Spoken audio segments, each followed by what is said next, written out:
Monday night, former two-time UFC champion Conor McGregor announced his retirement on Twitter. Hey guys, quick announcement.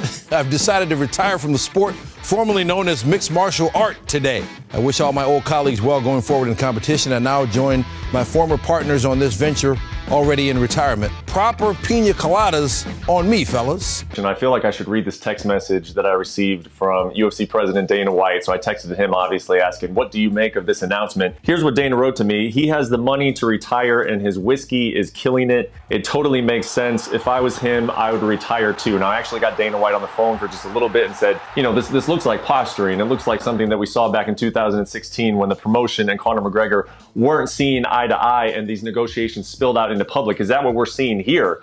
And Dana White said, no, I mean, nothing's happened that would make or force Conor to feel like he needs to take the negotiations public. I believe him that he's made a whole lot of money, and why would he come back? He's a two-weight champion. I wish him the best. I asked him 1,000%, you are treating this as a legitimate retirement. Dana White said yes.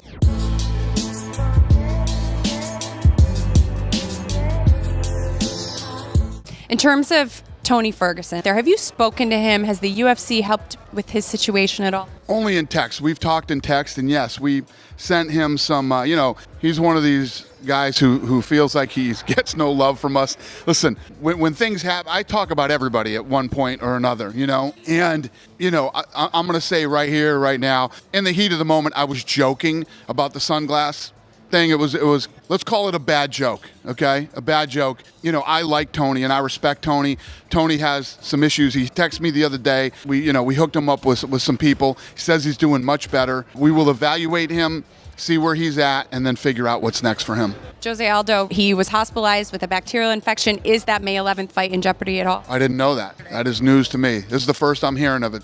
So I hope not. I hope he gets well, and I'll jump on that immediately.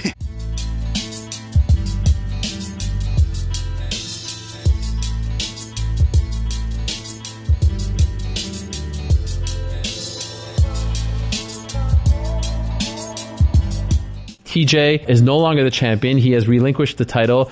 Adverse analytical finding. New York State has suspended him for a year. He's been fined $10,000. How do you feel about this whole situation? God, to be quite honest with you, Ariel, it's I've really never thought of something like this happening to me.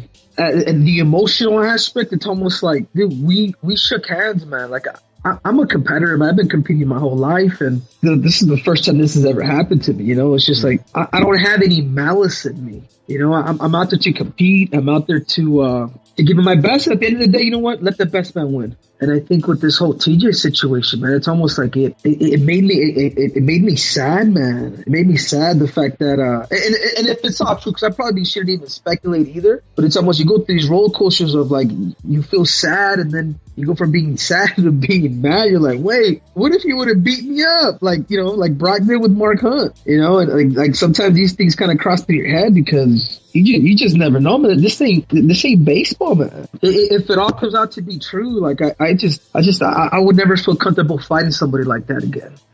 I hope it was an accident. I hope it wasn't. I hope something happened. But if it's true, man, I truly feel bad for the man. I really do. And Ariel, on top of that, yep. I would never fight him again. I don't care for what amount of money. I would never fight him again. I now have a plan. I didn't have a plan before. Now I have a plan. It looks like we're going to do the Moraes Cejudo fight. They both want that fight really bad. Seems like a good fight.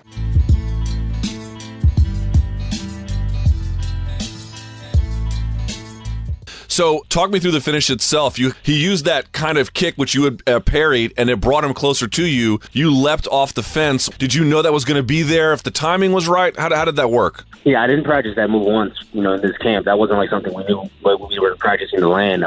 So it was more of an instinctual thing. I knew I couldn't hit him with my right hand. I threw like 3 right hands, and I was a little shorter than one. So I'm like, all right, I need a little more distance and range. So when he threw the side kick, I already set him up for, by low kicking that back leg, it made him bring his, rear leg really far behind him. So he's already in the bladed stance, but then he had to hide his back leg. No way you can catch a hook. It was impossible to take a hook in that position. So when he threw the side kick, I knew if I could touch his knee, I was close enough to touch his face. So I saw I touched his knee, man, I just let it go, and I got his shin. Correct me if I'm wrong, Anthony. You can throw a Superman jab. You can throw a cross. Yours kind of was like a overhand, sort of a hook that he didn't see coming at all. It wasn't a Superman punch. I think if people thought it was like that's the only punch they can relate it to. It's actually a kick punch. So I'm usually I'm on one foot and I throw a kick to throw my opponent's hands lower, so it kicks it away from their face.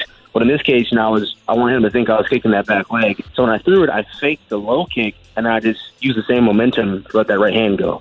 So it's like a kick punch, and then I was in the air when I did it. So it wasn't a traditional Superman, because Superman is more of a straight punch where you're like twisting your wrist like at the end of the punch. This one is a kick punch where I can hook around his guard.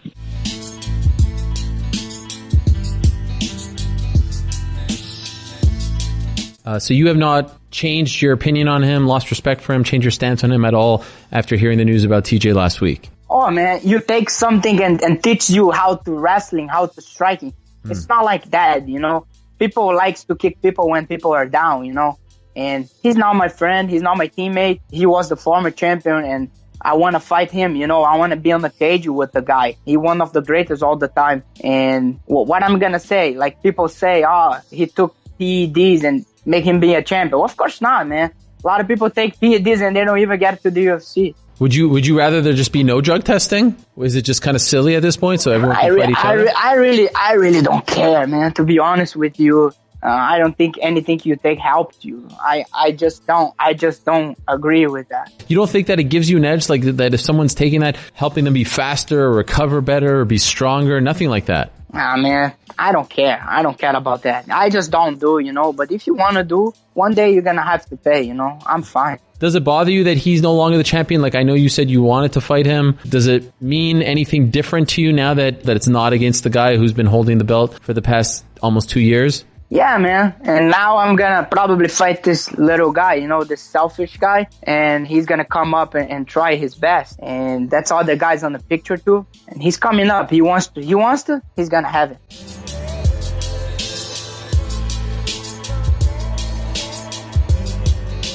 Moves up to 170 pounds and knocks out the number 4 guy in the world, one of the best strikers in UFC history, Stephen Wonderboy Thompson. What else can you say about Anthony Showtime Pettis? Dude, absolutely ridiculous. First of all, we talked about this fight. And listen, I will analyze a fight, and I will do my best to analyze. As far as making predictions, this is what makes this sport so great. It is tough to make a prediction in this sport, and Anthony Pettis took a fight that I believe was not a good matchup for him. Obviously, Anthony Pettis thought differently. It was not going so well for him. I think we saw that it was a very difficult matchup for him. I thought Wonderboy's speed was able to keep up. I thought he was able to keep up with the former lightweight champion Anthony Pettis. He was doing a great job. He was landing shots, but there's no doubt that he wanted to stay in the pocket. He wanted to pressure Anthony Pettis. Typically, Wonderboy likes to get in and get out, and while there was some of that, he was way more confident against Anthony Pettis. He was staying in that pocket. Anthony Pettis was returning with kicks beautifully, and then it was in the second round where he landed that hook. And you're right, John. It was not a Superman punch that was a straight right down the middle shot. It was a hook, and I think Wonderboy just never saw it coming, and those are the shots that always hurt you. I want to believe that it's not Wonderboy's chin that is going down. It was just a shot that he clearly just did not see. It was brilliant timing by Anthony Pettis, and man, what a win for his career.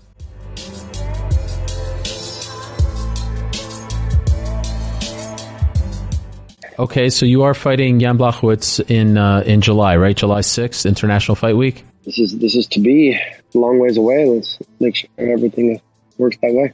Okay, why are you moving up to 205? Ultimately, why did you make that decision? Because 85 is killing me. Like I said before, I've never felt so drained before a fight. It's getting harder and harder to make the weight, and man, I felt like absolute hell going into the last fight, and I didn't recover. I didn't get my strength back, and I don't need to. I've been wanting to make the move for a long time, and now obviously DC's out of the way. It makes it a clear choice for myself. I want to move up. I don't feel like weight or strength is an issue with the bigger guys, and so I feel good. I feel fast. I feel athletic. I'm not carrying extra weight really. I'm 220-ish right now, and then feeling good. So you think you're done at 185? You'll never fight there again? I don't see it. Do not see it in my future. Wow. And by the way, did they offer you anyone other than Jan and Corey? Any other names mentioned at 205?